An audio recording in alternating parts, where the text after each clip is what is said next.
Hi, I'm Anna Chovanoff. I am 23 and I live in Lebanon County, Pennsylvania. You want to start off by telling us a little bit about your childhood? Yeah, not gonna lie, don't really remember much before I was 13, like little blips of just like, oh, I was in kindergarten, you know what I mean? Like, I don't know, that's also just a part of getting older, so.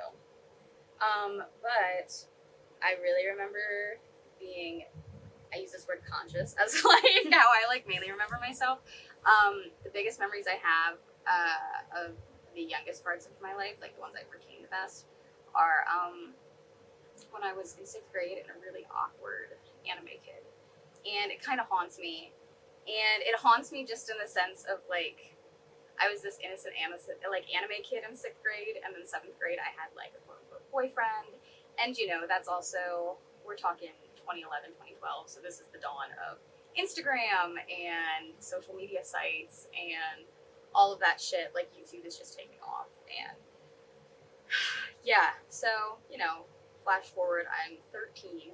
I just completed 7th grade. I just had my first boyfriend break up with me. You know, I'm depressed, I say in air quotes, as a person who has now been like clinically depressed for fucking years. But I'm depressed because, you know, I'm 13, I don't know how to handle my emotions. And like not even a month after my boyfriend and I break up, I start dating this guy who's a year older than me, and he was in the musicals and stuff in middle school. And as you know, as being an awkward middle schooler, the musical guys are like, you know, the shit. So, you know, he was going into 9th grade, I was staying in middle school. So we kind of dated in air quotes again because I was fucking 13. Just by like texting and stuff and saying shit like we wanted to have sex and whatnot. But also, I was 13. You don't know what you're talking about. And also, you know, the internet and all that shit. But so, on July 1st, 2013, I had a date with him. And we'd actually broken up the day before we went on the date. He said he still wanted to see me.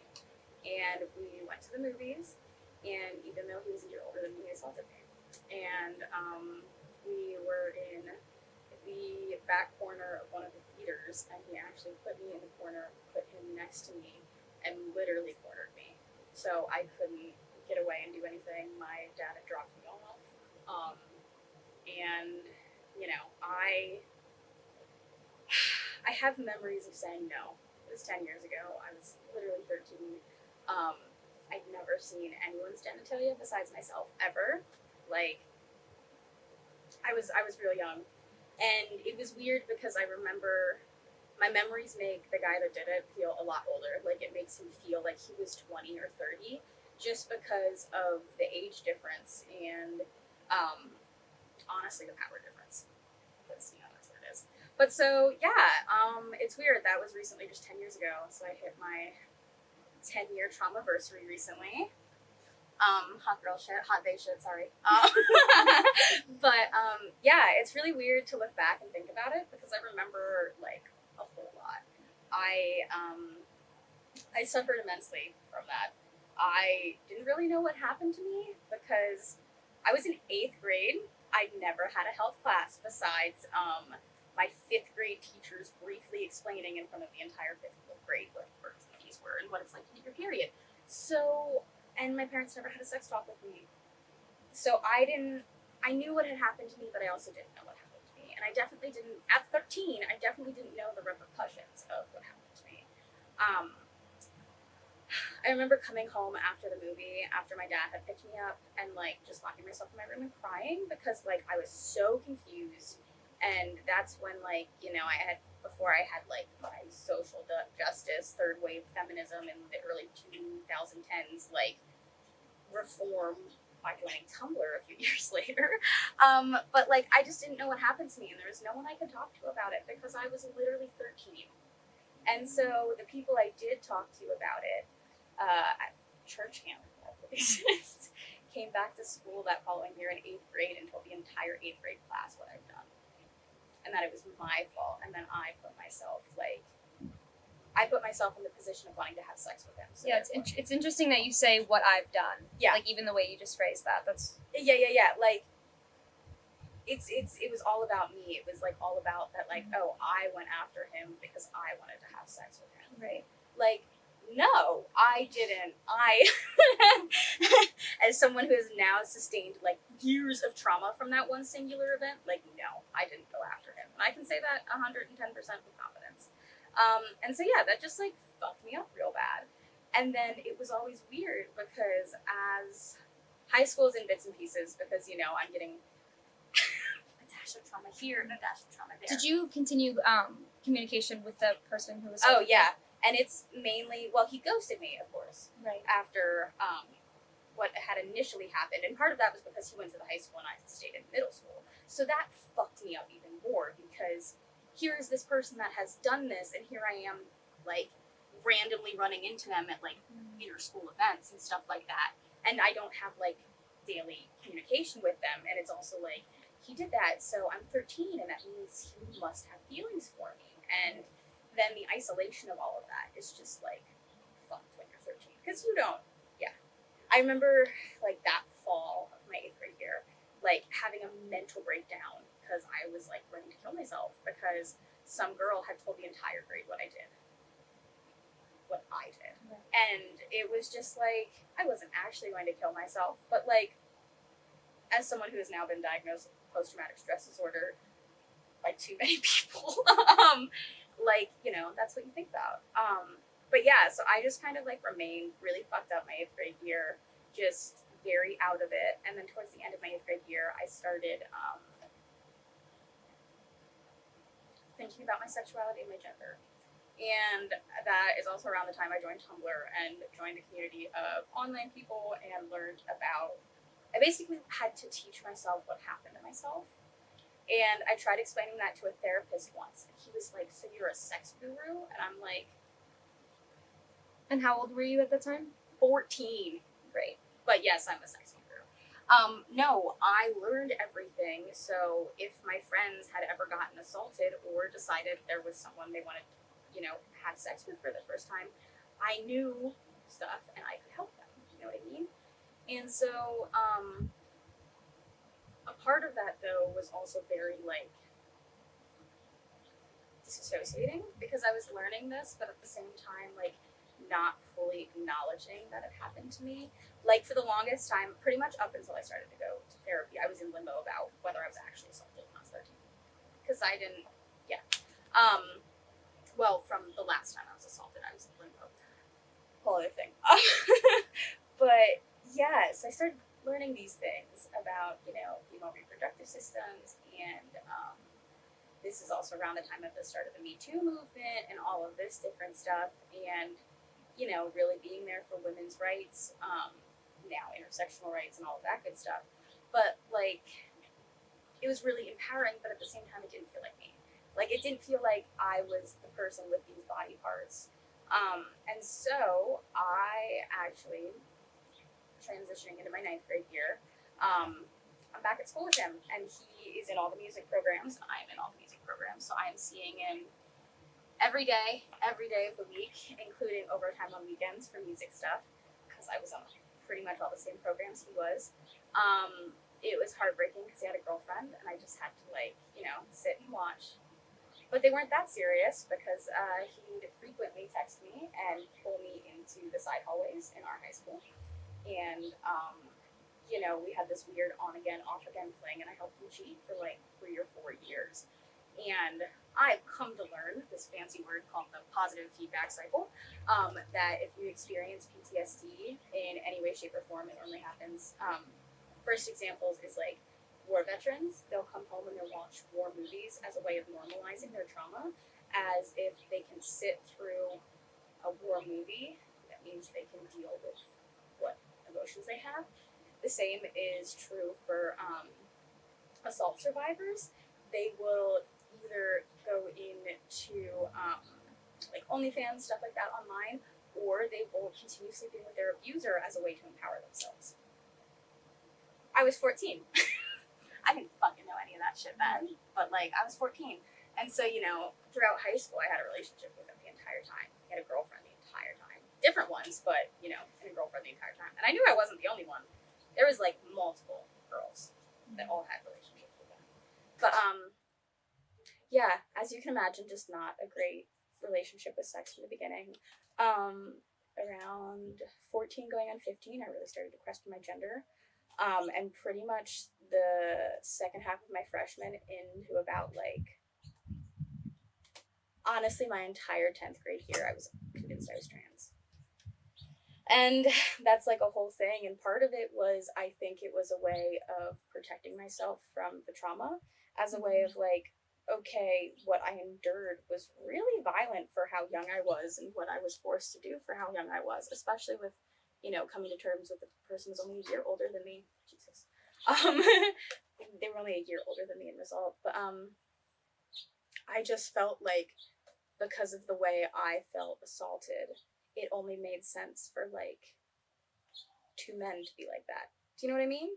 Because this is also in the age of early 2010s, so gay men are still like not how they are today, and there's still this stereotype of like, keep whatever you do in the bedroom out and all of that shit.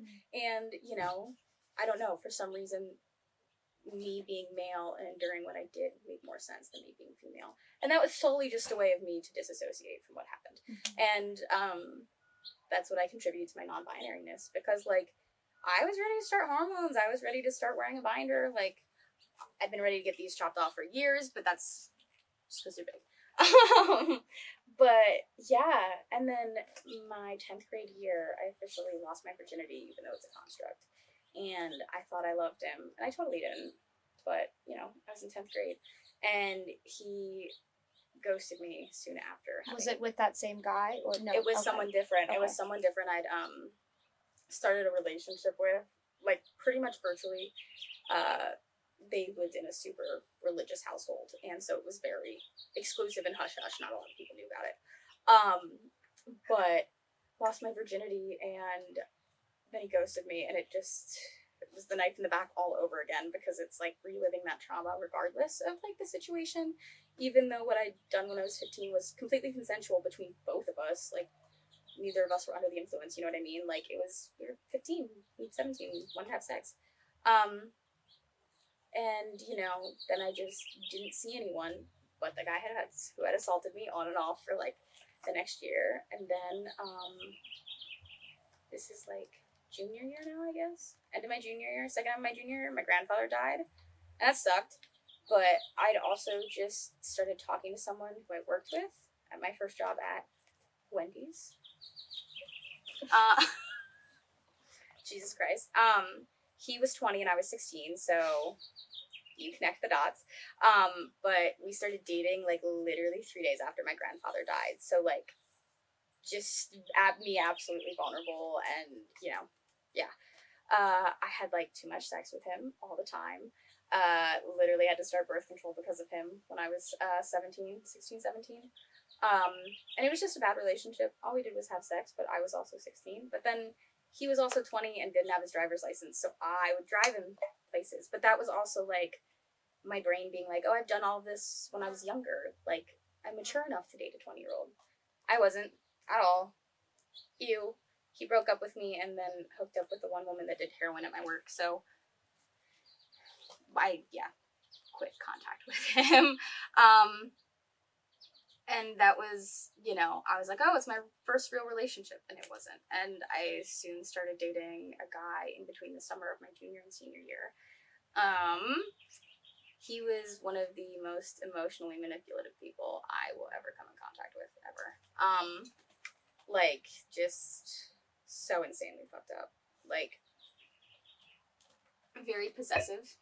Very, very possessive. Like, didn't like letting me drive, wouldn't let me play music in the car and shit like that. Just like real weird shit. And like,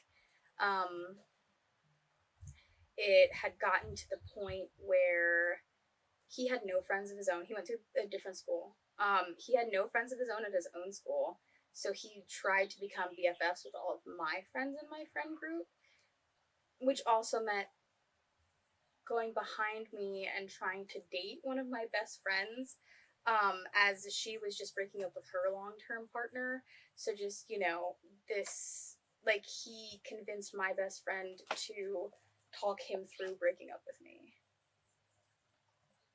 like that's the kind of motherfucker he was. And just, the whole thing, like, just saying no and then finally just saying yes to have sex because they want to. Because you're just sick of them expecting it, but also, like, you're 17, you're insecure, it's your first relationship, like, he's met you, you know what I mean? It's, yeah. So all this time I'm working at Wendy's while I'm dating him. And finally, our relationship ends in October of my senior year in a fucking dumpster fire. 2 weeks after we break up, I found out he's been talking to my friend for at least the last month of our relationship. And her and I, like, started hating each other and all this shit. Because, she literally fucking took my boyfriend from me, and I'm 17 and I'm gonna kill her. And, not actually, I love her. We're BFFs now. But, because that's how shit goes full circle. But, at the same time, I had this manager at Wendy's. And I worked at a Wendy's that no one else from my high school worked at, just because I just didn't want to be around Lebanon people. So I worked out in Lickdale. And there was this manager. He was 34 and I was 17. And that entire summer when I first started dating my boyfriend, I worked 4 to 11 shifts with him on Tuesdays and Thursdays. So I'd help close the dining room at Wendy's and stay for the last hour to clean. And then if they needed help on drive-thru, I'd leave after that.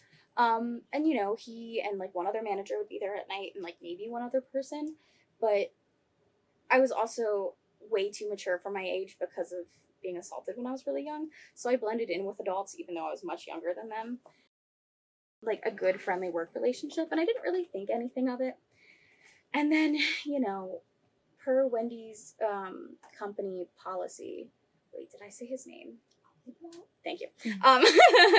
My parents wouldn't let me file against him. So I also don't even know if that's his name anymore because that's the kind of person he was. But Did he assault you? Or? So this was number 2 because all those times with that other guy didn't count because they were technically consensual, but I also just wasn't in the right mind frame whatsoever. But yeah, so that was him, and he knew I was breaking up with my boyfriend. Like, I worked like 3 or 4 nights a week during the week and the weekends, so I was at work constantly while I was going through all of this shit. Like, I worked a full 8 hours and then came home to my boyfriend dumping me. So of course I knew about that because I was at work all day and I knew I was gonna go home and get dumped. And that fucking blows. Like, that sucks. And so, he obviously knew about it, and he was like, here's my number, like, if you need anything. And I didn't think anything of it. I had one of my other manager's numbers as a just in case, and we totally weren't supposed to do that. That was, like, not company policy. Like, managers sharing contact info with the employees, but especially managers sharing contact info with the minors. My other manager, they were the GM, so, like, it was, if I couldn't get in contact with them at the restaurant, you know what I mean? That's more of an emergency situation. But then after my boyfriend dumped me, it turned into this situation of him, like, constantly texting me and checking up on me. And I didn't really realize what was happening to me until winter break of 2016. Mainly because that was the first time since the summer, when I was still dating my boyfriend in the summer, that I'd had off, that I'd worked, like, every single day in a week. And I remember being there, and I was like literally at the sandwich station because I worked at a fast food place. And I was here, and he was next to me, and he was talking to me, and I don't even know what he was talking about, but I had flashbacks to being assaulted when I was 13, as this man was talking to me and, like, interacting with me. And at the time, I had no idea what that was. I just knew it made me uncomfortable and made me, like, really upset. And then somewhere within that week, I don't know what escalated or what he thought escalated our relationship, but on New Year's Eve he texted me he was in love with me, and I was blackout drunk. I don't remember it, but he texted me he loved me and he thinks about me all the time and all this other stuff.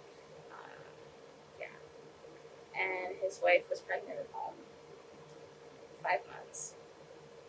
She's mentally handicapped. And he was sending me this stuff. And it didn't stop there because part of me didn't realize what I was doing was wrong because I felt older and because he tried to make it seem like it was okay. And I had just tried to push what are now I know PTSD flashbacks. I just tried to push that behind us. And then it finally unraveled like a month later in late January, early February of my senior year. As senior year, he made a Facebook account and an Instagram account solely to follow me and like watch what I posted on social media. And you know, this is, I also just started smoking weed for the first time and like consistently smoking in my senior year and like all of this shit. I've been accepted to college. Like I was just trying to ride the end of my senior year at this point. You were 17 at this point? Yeah. Yes, very still legally a minor, yes. All of this, I was legally a minor. And it was like a week before like our Valentine's Day dance. I'd gone out shopping with my friend and I got a dress that I felt like sexy in, and it was like the first time I really felt like empowered in a dress as like a young adult female person. I'm definitely not that anymore, but female. And I posted like a picture on Instagram, kind of, you know, revealing, but I didn't have a public Instagram. I had a private Instagram, but I were friendly, so of course I let him, you know, be my friend on Insta. And I posted that picture, and not even within 5 minutes, he commented, like, "You are so beautiful." And I immediately deleted his comment, deleted my picture, and fucking texted him, and I was like, "What the fuck are you doing?" I was like, "You know my friends can see that, and my friends, I talk about you, you know, they know who you are, like, why would you fucking do that?" And I, like, freaked out at him. And I didn't talk to him for, like, a few days, but I had to work with him later that week. And so, you know, and in between New Year's and this happening, there was moments at work, or before New Year's, like winter break, he'd get close to me, or he'd press himself up against me in the cooler in the back, or like fondle me in some way while we were at work. And Wendy's, my Wendy's didn't have cameras because the customers could see all the places they needed to see in the back, and the manager could see pretty much everywhere from where they were back at the desk. But when it's your manager doing it to you, yeah. So, yeah, there was that, and the next day I had to work with him. It was awkward, obviously. Like I didn't talk to him the whole morning, and I had like worked very consistent weekend schedule pretty much all throughout my senior year. And so I worked with the same 4 people on the same day every week. And of course, the other 2 employees there who were around my age, but like 16, 17, noticed something was off between I. And I guess they told our general manager. And what I guess decided was the appropriate way to approach me about the whole thing was he cornered me in the fridge while I was doing something in the morning. And he was like, "Are we good? Like, what's going on?" And I was like, "You can't do that. I'm a minor. Like, you're married and you have a baby on the way. Like," and it never clicked for him while it was inappropriate, I believe. And that's like really fucking scary. Really fucking scary. Like, and that's also when he admitted to me he looked at me like a wounded deer after my boyfriend broke up with me. But not one that he should, you know, shoot and kill and put it out of its misery. One that he should nurse back to health and take care of. I worked there for 2 months after that because I didn't have enough money to stop working there and still drive myself to school because I had really bad anxiety about being on the bus and being bullied in high school because I was a fucking nerd. But yeah, so I worked there for 2 months after that, and like, I had a breakdown when I came home from work, like shaking, and like, I hadn't told my parents what was going on because how do you even begin to tell your parents any of that stuff? And I finally admitted to them that night that Atlin, you know, is in love with me because he told me he was in love with me and he wants us to be together, but like, you know, and all of that shit. But my parents didn't want me to quit or tell anyone. And going back to when the one coworker noticed we were being weird, he actually went and told our general manager, and my general manager knew what he did to me. And he didn't do anything. Because my parents didn't want me to abuse, and because I was a minor, it would have. Did they ever explain why they didn't want that? His wife was pregnant. They didn't want me to ruin his life and any income for the baby. Also, that his wife was on disability, and that would have been a huge loss of money. I finally ended up quitting putting my 2 weeks in very beginning of March, of my senior year, with my birthday at the end of that month. And when I handed in my letter of resignation, this was 2017, you didn't do that shit over email. I handed it to him, he looked at me and he said, "Is this because of me?" And I just like looked at him and walked away. Yeah. And that was him. And that wasn't the end of him, unfortunately. I had to go back in. We didn't have direct deposit, so I had to go back in on my birthday to get my last check. And this was something on my neck. That was an ant. 3 days before this, he had texted me after he told me he deleted my number and all of this stuff. Like, he deleted his number, he deleted his Facebook, he deleted his Instagram after all that stuff went down. Or he deleted my number in his phone because I told him. He knew I wasn't filing, but still, he's fucking covering his tracks. He texted me a few days before my birthday. He was like, "Hey, I know it's coming up. I hope you're doing well. Happy birthday." And, then when I went on my birthday, he was like, "Happy birthday. I hope you're having a great day. You're 18 today, right?" Or something along those lines. He texted me the day his child was born to let me know and also say congrats on graduating. So that was like 2 months after. Yeah. Yeah. Nuts. Really, really nuts. And then, like, the summer before college, I was just, like, on Tinder for the first time and, like, hooking up with people. It was totally toxic, and all of my crazy sex life was because of just the immense amount of trauma I'd suffered. And because I didn't know any other way to have, like, personality, individuality, because any sense of, like, growing into yourself was out the window before I even knew it. And that's something I've, like, come to terms with currently. Like, the fact that I've hit my 10-year anniversary, the fact that I was 13 when I was first, like, assaulted, and the fact that I'm, like, still suffering the repercussions thereof. And the pandemic in the mix obviously doesn't help. But, yeah, so this is now 2017. I'm about to go into college. I don't know, my first semester of college and the summer leading up to it was pretty just, like, I had, like, petty friend bullshit drama and, transitioning from high school to college and all that shit. But my first semester of college, I just would get really drunk on the weekends and hook up with random people, and that was that. And, that's what I did.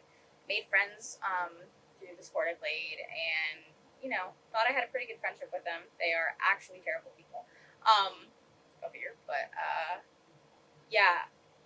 My first semester seemed so easy compared to the rest of college, and it makes me want to throw up because the rest of college just got really hard. And so, I'm looking, we'll say just like, we're going to flash forward to February of my freshman year, sorry, I had to think.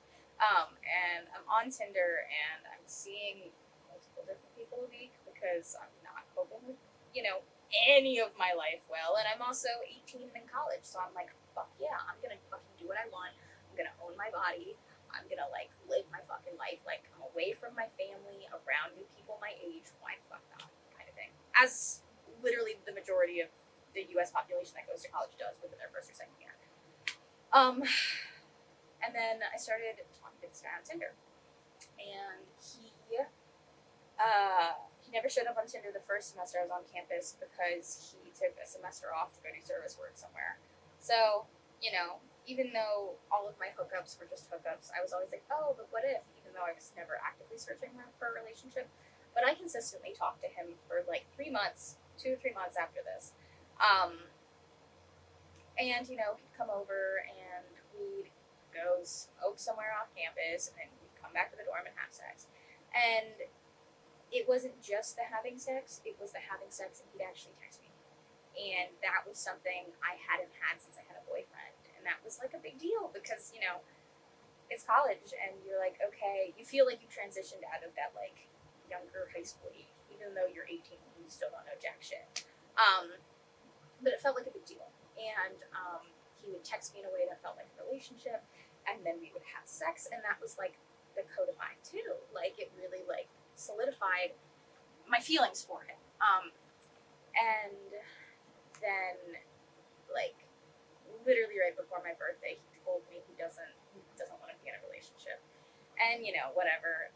I was super depressed on my birthday, obviously for that reason. But you know, whatever. And then we just kind of casually had sex here and there for the next like couple of weeks. My birthday was at the end of March. He assaulted me April 15th. Yeah, 15th or 16th. One of the days. We didn't have sex as much, like closing out the end of the semester, but you know, towards the end of like mid semester. But whatever, we were just doing our thing. And then there was a party one night, and I had just hooked up with him a few days previous, and he was there, and I saw him, and both of us were like trashed. Definitely him more than I, but both of us trashed. And at like 3 a.m., by the time I'd finally gotten back to my dorm, he was like, "Are you still up?" And I was like, "Yeah, we're through, whatever." Because you know, booty call, because you're in college. He came over and was just blackout drunk. Like I had to help him like walk up the stairs in my dorm building. And I'd had plenty of sex with him before, so I knew what I was expecting. He bent me over the bed and held me down for like a solid, I don't know, it feels like an hour in my mind, but at least like a solid 5 to 10 minutes.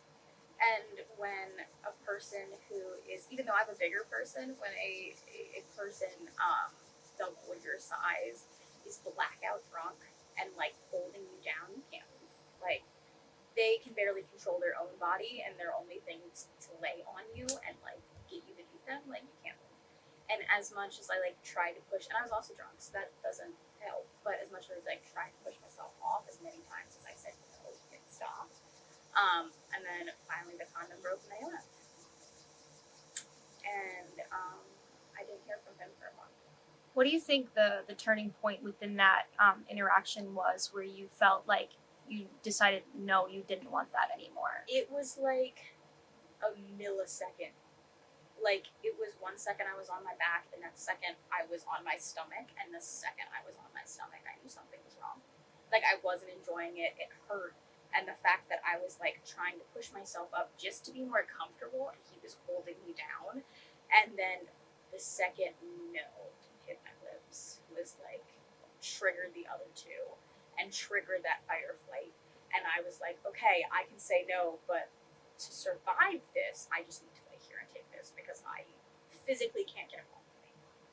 And that's like something I only realize now. But I didn't realize I was assaulted until the next day. And do you think he knew what he was doing? No. I've seen people drunk. I've never seen someone that drunk and functioning, walking. Like, absolutely insane.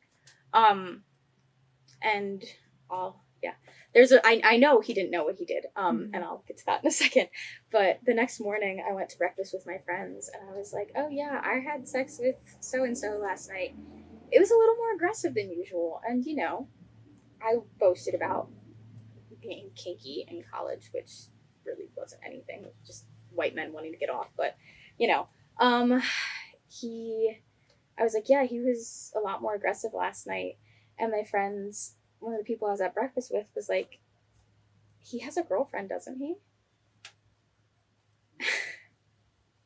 And I was like, what? And they were like, yeah, he's dating so-and-so. You didn't know? And I'm like, no. How long have they been dating? I was unknowingly helping him cheat for a month and a half or something like that. And for that next month, pretty much up until like the week of finals, he didn't talk to me. So he had like done that to me and then just completely ghosted me. And like, our school wasn't big, but like I just never crossed paths with him because I was a freshman, so I was in all the freshman classes and like in a totally different area of campus, and like the times I did see him, I'd have like an immediate fucking panic attack afterwards and like break down crying. But like as my one friend and I were leaving breakfast, she was like, I think you were assaulted. Like I don't think that was just like aggressive sex. And I was like, really? And she was like, yeah, I think so. And then I don't remember much of the next month, to be completely honest with you. I was getting blackout drunk every weekend to just not deal with the fact of what had happened to me. And a fucking mess. Just a fucking mess. Because being assaulted then unlocked the 6 years prior of trauma and not understanding what had happened to me in any of those instances. Especially, I still struggle with the why it happened to me. Because when you're put through all of that in such a short amount of time and starting at such a young age, fucked. But flash forward to fucking the first day of finals, my first spring semester. Also in between the time of being assaulted, I got into a car accident. So, you know, that definitely didn't help. Yeah, I was not well. I was not well. First day of finals, he texted me, and I had deleted his number. I blocked him on everything because if he wasn't gonna talk, and you know, then I wasn't gonna talk because I couldn't even come to terms with what happened. And he texted me and he was like, hey, long time no see. And I was like, who the fuck is this? Why do you have my number? And then he revealed who he was, and I was like, at some point during the conversation, he said to me, is something wrong between us? And I was like, you don't know what's up, do you? You don't remember? And he was like, what do you mean I don't remember? What are you talking about? And I was like, when is the last time we hooked up? And he was like, I don't know, it was like during the week sometime. And I'm like, no, it wasn't. Like, we had sex this night after that party. And he was like, no, we didn't. I was like, yeah, you did. And I was like, you raped me. And like the second I typed that out, it made it real, because that was me admitting he had assaulted me. And you know, then flooded in the text of him like, oh my fucking God, I can't, like, I don't remember anything, like, I'm so sorry, like, all of this stuff. And he was like, what do you want from me? Like, I can't even, like, begin to, like, tell you how sorry I am. And I was like, I want an in-person apology because that's what I fucking deserve, because you ghosted me and then I did all that. Well, the in-person apology turned into him making out with me after he apologized. And then us hooking up like 2 days later. Because that was obviously mostly him, and mostly because I was really vulnerable. But also because I was like, I'm going to have sex with my abuser. I'm going to own my life. I'm going to have sex with my abuser and prove that I can do that. I was still cheating on his girlfriend the entire time. They were still together. The reason he texted me is because word finally got back to his girlfriend that he had cheated on her. Because, you know, it always says. Yeah. So that was, like, the turning point in my life. The day I came home from college, I started Zoloft. And there was no waning period into it. I was put on 50 milligrams right off the bat. They told me for the first 4 days, just take 25, and then you're good to start straight into 50. I'd never taken a prescription medication besides your antibiotics or something you need when you get sick from the doctor. So this was like the first long-term medication I'd ever been on. And the doctor didn't tell me any of the real side effects because I was under 21. So didn't know you weren't supposed to drink on Zoloft.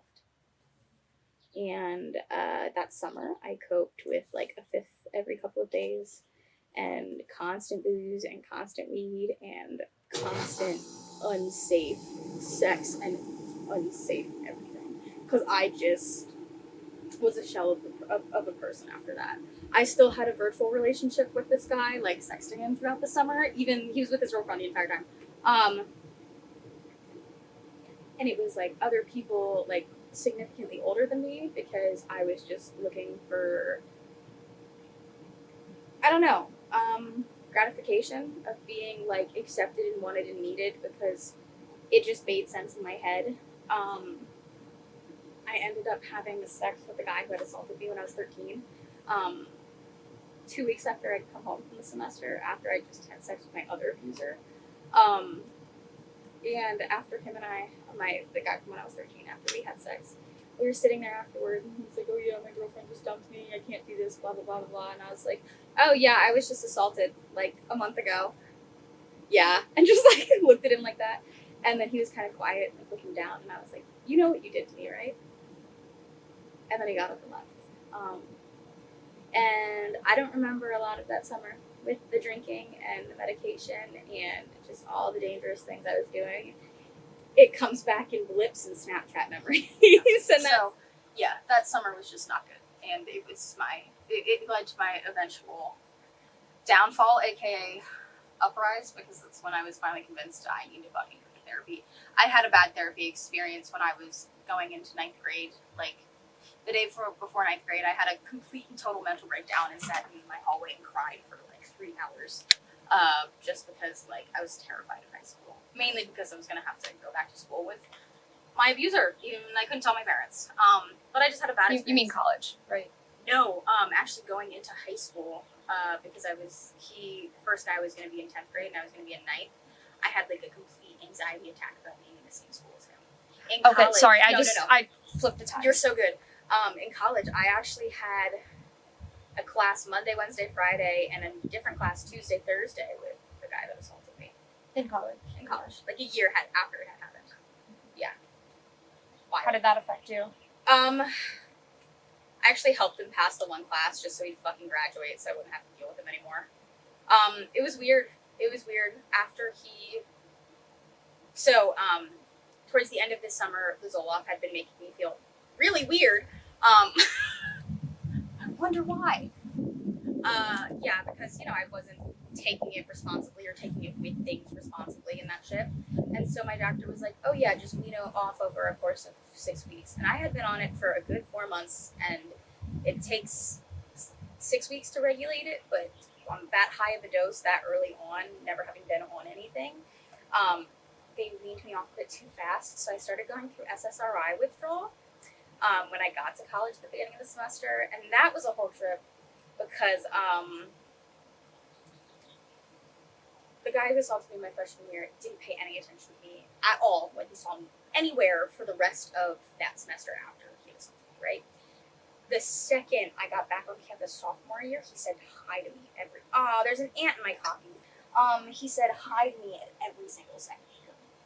I ended up hooking up with him again. Basically, the moment I knew I needed help is because I was having sex with him, and I was on top of him, and I remember not actually looking at him, but my body was on the ceiling, and I was looking down at both of us, because I was completely disassociated, and that was to deal with the trauma, literally having sex with your rapist, but also that was the medication. I started losing my vision September, October of my sophomore year from the SSRI withdrawal. I could have my glasses on and everything would be blurry. And it was fucking terrifying. I'd be in class and I wouldn't be in class. I'd be on the ceiling watching the entire class. Like, I was not in my body. I was like lucid dreaming for a good 2 months straight. And just having like complete and total breakdowns all the time, getting blackout drunk on the weekends to just deal with everything. Like, so bad. And there are 2 moments that changed. There was having sex with my abuser, seeing myself on the ceiling, realizing something's really fucked up and something's really bad. Like, something is not normal. 2 is my parents had a campsite a few minutes down the road from our school, and I went down just to pick something up from them one night, and I looked at them and I was like, "I don't know what's wrong," and just started sobbing. And I couldn't tell them. I couldn't tell them. Like, it was just that. My mom knew, but she said it just happened because she's a boomer, and that is unfortunately what just happened. We've made progress since then. But the third thing was one of my professors, I had a new class that semester, and he was offering a go trip to a new place. It's like a brand new trip or whatever.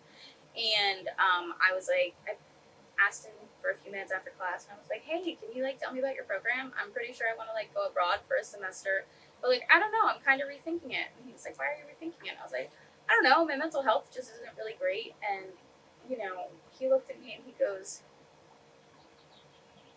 but like, if it's not great, why would you go over there for 4 months? And then it just kind of hit me. And I was like, oh fuck. Like, oh fuck, I can't go somewhere for more than like a month without like having a breakdown because I was just, yeah, I was that bad. And per all college counseling centers, it's really hard to get an appointment. So I called the second week of September and my appointment was mid-October. And I remember they make you take that little questionnaire when you go in. I ranked in like the highest percentile for like severe major depressive episode, like disorder. And then that's when I got diagnosed with PTSD. And I didn't know you could get PTSD if you weren't in the military, because that was just growing up sheltered in Lebanon County. No one told you that. You didn't know shit. You didn't know shit about anything. Like, public education has failed immensely for people who want to go get a degree and then are culture shocked by when they learn just like the basic things of there's not two ways of everything. But yeah, so I remember walking home from the counseling center just like not sobbing but just like tears coming down, like realizing like, holy fuck, I have PTSD. And it's bad. It's not just normal PTSD, it's bad PTSD. And so I started seeing a therapist on campus every other week, a therapist off campus 2 times a week. My first day with a therapist off campus, in the hour of our appointment, he took 5 pages worth of notes. I ended up not staying with him long because he asked me weird questions about how my parents contributed to me being assaulted, and I was like, they didn't have any fucking thing to do with it. Like, it was the actions of other people, not my parents. But through my therapist on campus, she recommended there was a group that you could go to group therapy, EMDR therapy, which I can't tell you what it stands for, but EMDR therapy, basically, when your body goes into fight or flight mode, one side of your brain takes over and shuts down the logical side. It's your creative side takes over and makes you like freak the fuck out, all of that stuff. When you do EMDR therapy, you think about that really traumatic moment. So in my EMDR, I focused on my first assault when I was 13. And while you're thinking about that, you do this, tap both sides of your body.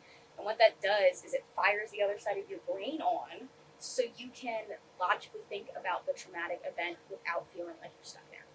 So over the course of 8 weeks, I was able to process that first trauma. So I'm able to remember like almost full sentences I had talking to him afterwards. This was after 6 years. I remember like some of the texts I sent to Atlin at Wendy's. Like, I remember the majority of the events I had with the kid from college. Like, it opened up all of these new ways to look at what had happened to me, but without getting overwhelmed. And that was really life changing. That honestly, it gave me my life back. I couldn't, any show that maybe even suggested sexual assault, like, I would have a complete meltdown. Like, there was one moment that someone had Game of Thrones on, and if you know, like, the second episode, there's like or even the first, there's a really violent, like, assault scene. And I was at a frat house in a room full of frat boys, and that assault scene came on, and I, like, God bless my one friend, he, like, got me out of the room, but, like, I almost had a fucking breakdown. And, like, I was with my dad and my brother one night watching something, and fucking someone was going to be assaulted in a movie, and I had, like, a complete breakdown. And going to EMDR therapy was able to have me look at what had happened to me and not feel like it was my fault or I was responsible in any way, because it helped me remember that I was the victim in every single situation and none of it was ever my fault. And I didn't do anything to instigate any of those moments either. It was just people taking advantage of people with vaginas, and that's what it boils down to. So how's your life now like? Fucking wild. So as like, I kind of want to write about all of my shit because I know I can't be the only one that has gone through really intense sexual trauma like I have. And I know there's so many different kinds of sexual trauma, but like 2 years after going to therapy, I was in a car accident that broke my arm, and like, you know, so that's more trauma, and the trauma doesn't end, and that really fucking sucks, and that's a hard thing to deal with. Hey. And that's a hard thing to deal with, but therapy is really life changing, and if you're willing to take a step back and realize that you're really mentally ill, it can change your life. I no doubt would have killed myself if I didn't go to therapy, and I can say that without much confidence. I no doubt would have killed myself. I was on that path. Like, life is good. I never thought I'd make it to 23. I was prepared to kill myself in high school, and I don't like to say kill myself because it's not suicide. I was just ready to not exist by the time I was 13 because of what had happened to me. I thought 13 years was enough, and at 13 it had gotten so fucked up that it couldn't possibly be better. And I was right, because it got really bad for a really long time. But when you're willing to take initiative for yourself and for your own mental health, it changes a lot. Even that doesn't mean it's going to be linear. That still means it's going to be up and down all the time. You're still going to go through shit where you're traumatized. You're still going to go through shit that brings up your PTSD memories. You're still going to go through all the shitty parts of life, even though you have recovered from some already previously really bad ones. But the fact that you've recovered from those sustained your will to live through all of that. And you probably have